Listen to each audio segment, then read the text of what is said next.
actually, I mentored with Brad, and I was part of this when he started, so glad to be introducing here. Bradley Beck was asked to give a 3-minute speech for a recruiting event for the Leadership Program of the Rockies, LPR. He is an alumni of the LPR program, and this club is an extension of that experience. The North Metro event will take place at the old Spaghetti Factory soon. If you would like to attend, just let him know after this presentation. Please welcome Distinguished Toastmaster Bradley Beck.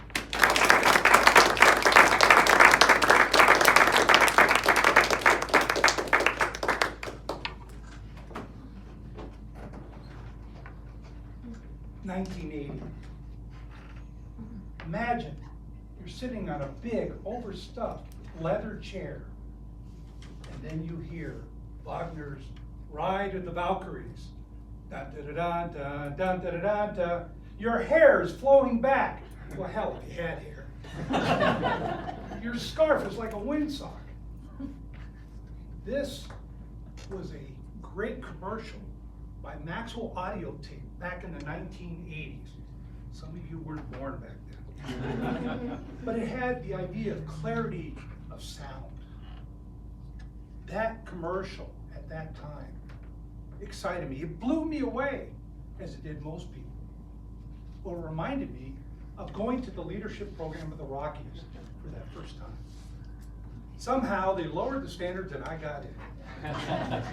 And I went to that first class and I got to meet the Honorable Bob Schaefer, former congressman, who talked about leadership in a way that I'd never heard before. And Shari Williams, the president of the organization, talked about freedom versus force and building the Army for freedom. That got me interested. And then Dr. Thomas Cranwetter talked about the American founding for 4.5 hours. At the first break, I went up to him and said, dude, mainline me, put what you have right in my vein, because I want that knowledge. It blew me away. And then Mike Williams, the founder of the Defender of Capitalism, talked about the ideas of free markets and free people, that production precedes consumption, and that capitalism is the only moral social economic system. I was blown away. And from that experience, that sound, that wall of wisdom washed over me. And I was challenged to do something different. So I went and started 4 different Liberty Toastmaster themed clubs, because the people I was in class with couldn't articulate the ideas of liberty and freedom. And I thought, these people just went through this program for 9 months. And so we've had several successful clubs helping people find their voice.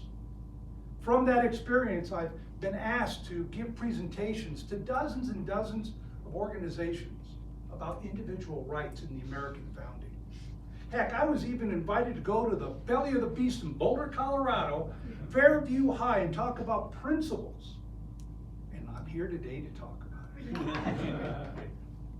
These experiences, plus once a month writing an essay for Kim Munson on KLZ 560, you can listen and read my articles, all help me have the confidence and the experience to be here today.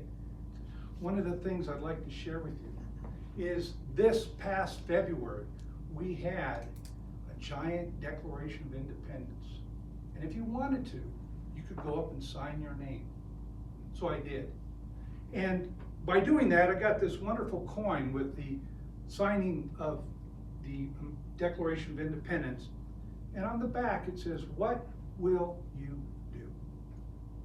As we come to celebrate that 250th anniversary of this exceptional nation, I'd like to ask all of you, what will you do? What will you do to make a difference to make sure that liberty is preserved for our posterity? Think about those founders who signed their death warrant for their lives, their fortunes, and their sacred honor. What will you do? I request you join us.